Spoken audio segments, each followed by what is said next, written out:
So love is the name of the pursuit. Plato would put it also go on and say, love is born into every human being. It calls back the halves of our original nature together.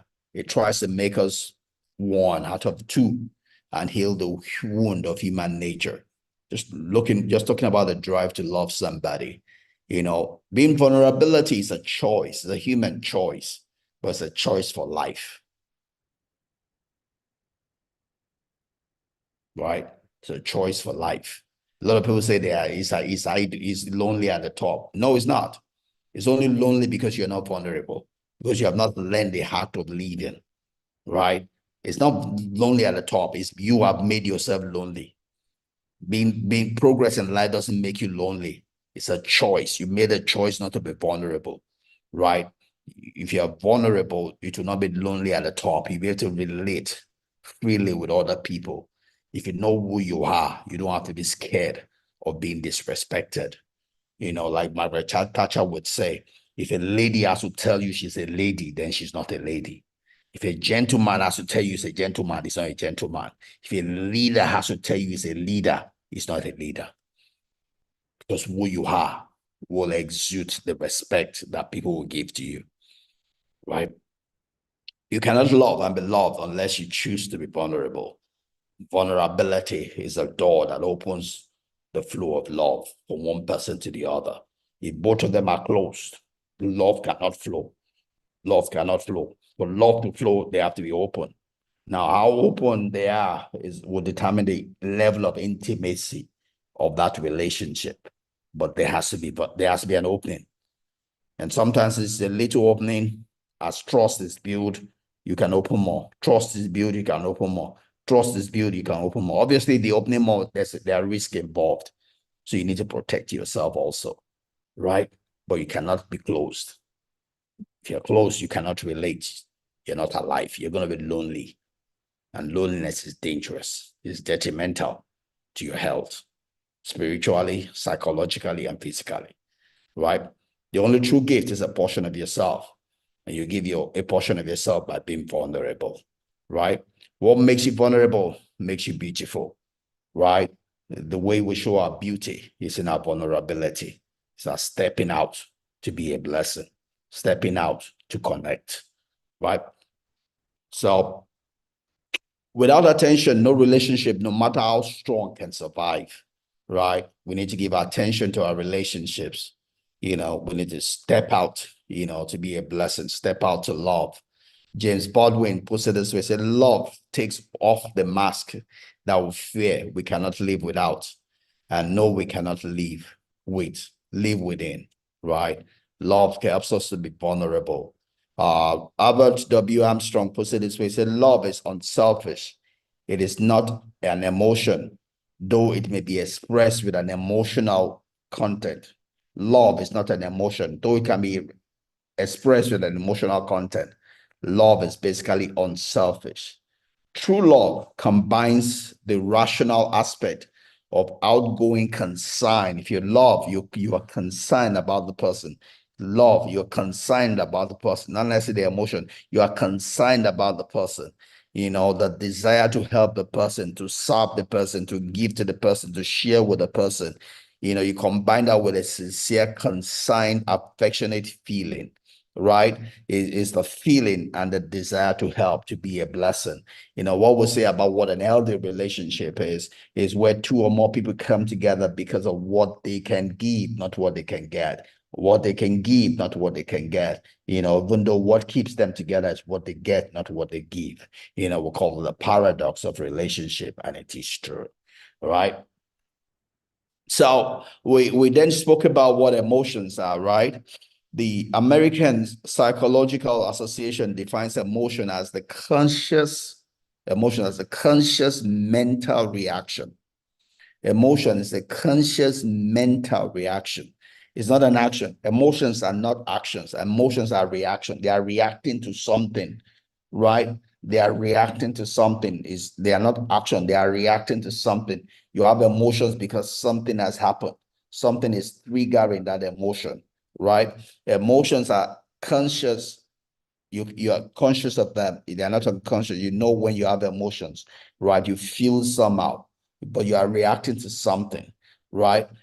So, so they are subjectively experienced, though there's a reason for feeling them.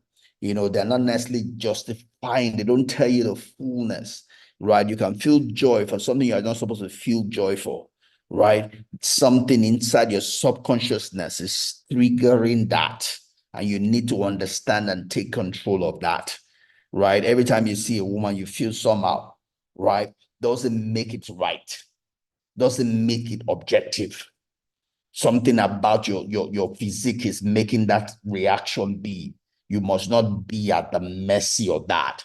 The emotions happen, but you need to take control of them, hold them captive. If you don't hold your emotions captive, they will run riot on you and they will destroy your life, right? They are subjective, right? Experience. That there's a strong feeling, usually directed towards a specific object, and typically accompanied by psychological and behavioral changes in the body. Key thing, emotions are subjective. They are supposed to be used, not use you. If you don't take your emotions captive and use them, they will destroy you. They will destroy you, right? Because emotions really makes no sense. You give the sense to your emotion. You give the sense to your emotion. Just like what we used to say about athletes.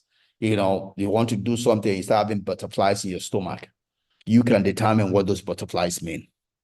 You can determine whether those butterflies means I'm ready to go and win, or hey, I'm scared of something bad can happen. Whatever you define those emotions as will be true for you. If you determine, if you interpret them as emotions to go win, it will work for you. If you determine them as emotions to go lose, it will work for you. Because emotions themselves have no direction. It's a direction you give to them that they take. If I'm feeling some after a woman and I determine that, oh, it's the reason why I should chase after that woman, it will work for you.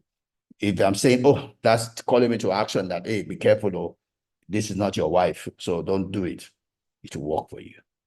Emotions themselves they're just reacting. Something your subconsciousness is saying something is around, though, but the direction they take or they should take is determined by you. You must hold your emotions captive, right? Our emotions need to be educated as our intellect, says Jim Rohn. Our emotions need to be educated. We need to educate our emotions, not let them run riot on us, right? It says our emotions need to be educated as our intellect. It is important to know how to feel, how to respond, and how to let life in so that it can touch us. We determine how life touches us, right? We determine what we want to cry over. We determine what we want to laugh over. We determine what we want to be happy concerning, right? Otherwise, if we allow it the other way, it will destroy us, right? So we need to hold our emotions captive and use it. Don't let it use us. In chapter 7, we spoke about the 5 love languages also. The words of affirmation, quality time, physical touch, acts of service, receiving gifts. Just know what works for you, and that will help you understand why you feel what you feel. Know what works for your spouse. That will help you understand how best, to be a blessing to your spouse. Know how it affects your friends, or your significant others. That just helps you in relating. You use it as a way of blessing them, increasing them. It helps you to know how to rob them the way they need to be robbed, the diamond rule. Rob them the way they need to be robbed, the diamond rule, right? Touch their humanity, they need to be touched, because you want your own humanity to be touched also, the golden rule, right? And our penultimate last slide here, it says the ability for partners to trust and be vulnerable with each other, to pause, notice their spouse, their partner's emotions, and comfortably share their fears It's one of the most important, most powerful relationship skills that a couple can cultivate, right? The ability to notice your spouse.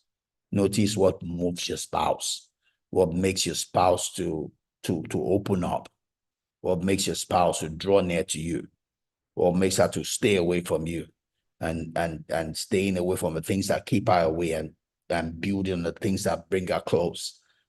That will help your family. That will help your relationship. It's not about you. It's about the relationship. It's about your better half also. You know, there are three people in every relationship, right?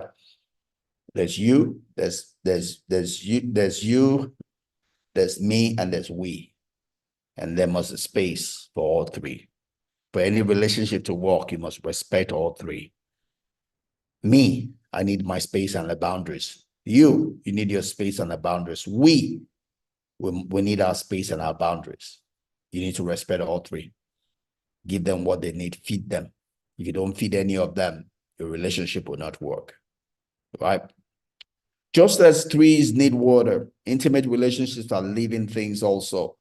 And as the seasons of life pass, they can't be left to fend for themselves. They need attention and nourishment. Nourish your relationship, nourish your marriage, nourish your partnership, nourish your friendship, and it will only get better, right? Love is an action, not a feeling. Love is a choice. In fact, love is a commandment. You know, let's love one another. Let's love our significant others. Let's love other people. Love your neighbor just as you love God Almighty. Let's learn to love. Love is love. We can learn to love. You know, it's not just something we catch. It's something we learn, we practice, and we become better at it. Become better loving our spouse. Become better loving our children. Become better loving our parents. Become better loving our siblings. We become better loving our colleagues at work. Become better loving our neighbors. You know, become better loving people in different club association we find ourselves. You know, we learn to give, to be a blessing. And when we give a blessing, we're saving into our emotional bank account with others. Sometime very soon, we're going to need to make withdrawals. And those withdrawals will be readily available to us if only we have something already saved up. You know, God bless you. I hope this blessed you. I hope you took something from me. But thank you. Thank you. Thank you for spending this time with me.